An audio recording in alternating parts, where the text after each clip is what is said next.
Ito pong pag-aproba ng committee report kasamang accompanying resolution ang nagbigay ng tuldok sa proceedings na ginanap dito sa Justice Committee, no?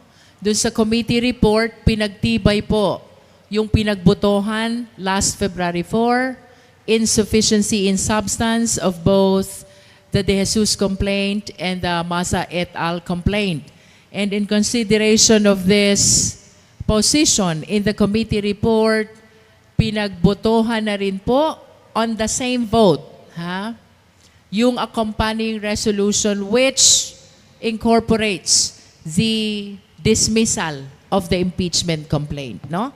So in other words, dahil nanindigan ng Justice Committee na hindi sufficient in substance, ang De Jesus at Masa et al. Complaint ay pinagtibay na din na i-dismiss itong dalawang impeachment complaint na ito laban sa ating Pangulo.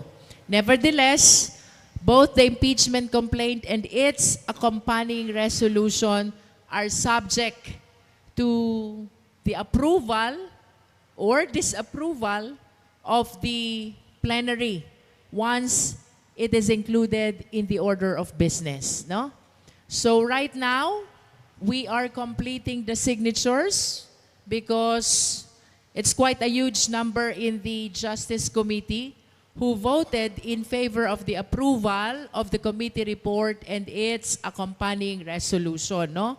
Once makompleto ang signatures ng mga members ng Justice Committee bumoto in favor of the approval, ito po ay aming ifo-forward na sa plenaryo and we will be waiting as to when the same will be included in the order of business upang mapagtalakayan naman po doon sa plenaryo. Para po ito'y ma-approve or ma-disapprove, the requirement is at least 1/3 vote of all the members of the House of Representatives. The transmittal to the House plenary within the day po?